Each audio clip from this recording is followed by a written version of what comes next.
Hello friends, स्वागत है आप सभी का सिया वर्ल्ड स्टोरीज में। आज मैं आप सभी के सामने एक कहानी प्रस्तुत करने जा रही हूँ, जिसमें भगवान किस तरह एक भक्त के सच्चे आराधना से खुश होकर उन्हें दर्शन देते हैं, जो हमें सीख देती है कि भगवान सच्चे भावना के भूखे होते हैं। एक पंडित जी थे। वे रोज घर घर जाकर भागवत गीता का पाठ करते थे।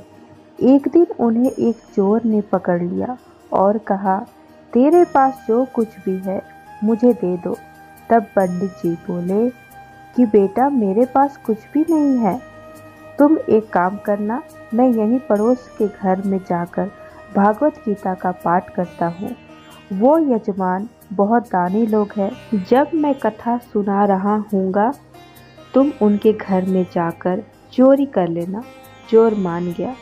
अगले दिन जब पंडित जी कथा सुना रहे थे, तब वो चोर भी वहां आ गया। तब पंडित जी बोले कि यहाँ से मीलों दूर एक गांव है, वृंदावन। वहां पर एक लड़का आता है जिसका नाम कान्हा है। वो हीरो जवाहरात से लदा रहता है। अगर कोई लूटना चाहता है तो उसको लूटो। वो रोज रात को उस पीपल के पेड़ के नीचे आता है, जिसके आसपास बहुत सी झाड़ियां हैं। चोर ने ये सुना और खुशी खुशी वहां से चला गया।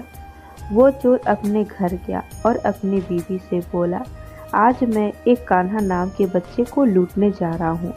मुझे रास्ते में खाने के लिए कुछ बांध कर दे दो। पत्नी ने कुछ सत्तू उसको दे दिया और कहा कि बस यही है जो कुछ भी है।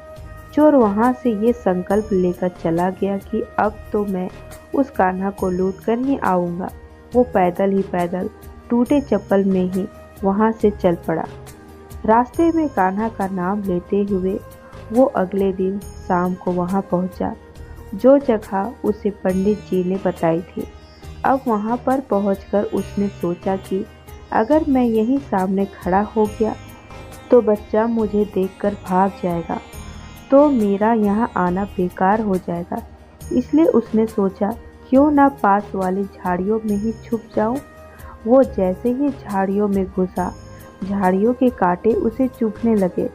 उस समय उसके मुंह से एक ही आवाज आई, कान्हा कान्हा। उसका शरीर लहूलुहान हो गया, पर मुंह से सिर्फ यही निकला, कान्हा आ जाओ, कान्हा आ जाओ। अपने भक्त की ऐसी दशा देख के कान्हा जी चल पड़े। तभी रुक्मणी जी बोली कि प्रभु कहाँ जा रहे हो? वो आपको लूट लेगा। प्रभु बोले कि कोई बात नहीं, अपने ऐसे भक्तों के लिए तो मैं लूट जाना तो क्या, मिट जाना भी पसंद करूंगा। ठाकुर जी बच्चे का रूप बना के आधी रात को वहां आए। वो जैसे ही पेड़ के पास पहुंचे, चोर एकदम से बाहर आ गया और उन्हें पकड़कर बोला, ओ कान्हा, तूने मुझे बहुत दुखी किया है। अब ये चाकू देख रहा है ना, अब चुपचाप अपने सारे गहने मुझे दे दे। कान्हा जी ने हंसते हुए उसे सब कुछ दे दिया। चोर हंसी खुशी अगले दिन अपने गांव में वापस पहुंचा। सबसे पहले उसी जगह गया जहां पर पंडित जी कथा सुना रहे थे। जितने भी गहने वो चोरी करके लाया था, उनका आधा उसने पंडित जी के चरणों में रख दिया। जब पंडित जी ने पूछा कि ये क्या है, तब उसने कहा, आपने ही मुझे उस कान्हा का पता दिया था, मैं उसको लूट के आया हूँ और ये आपका हिस्सा है। पंडित जी ने सुना तो यकीन ही नहीं हुआ। वे बोले कि मैं इतने सालों से पंडिताई कर रहा हूँ, वो मुझे आज तक नहीं मिला। तो जैसे पापी को कान्हा कहाँ मिल सकता है?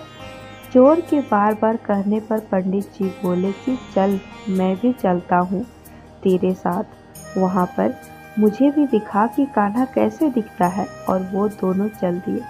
चोर ने पंडित जी को कहा कि आओ मेरे साथ, यहाँ पे छिप जाओ।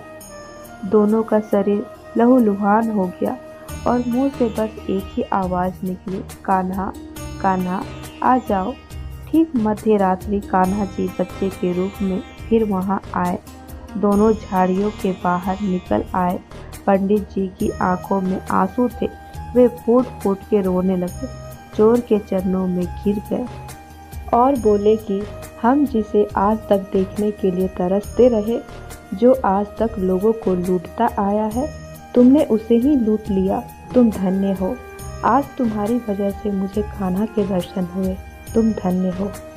दोस्तों, ऐसा है हमारे कान्हा का प्यार अपने सच्चे भक्तों के लिए। जो उसे सच्चे दिल से पुकारते हैं तो वे भागे भागे चले आते हैं।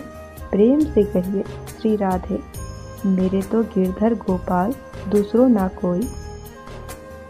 दोस्तों, आज की यह छोटी सी कहानी अगर आपको प्रेरणादायक और अच्छी लगी हो तो प्लीज़ वीडियो को लाइक करें और चैनल को सब्सक्राइब करना नहीं भूलें। धन्यवाद।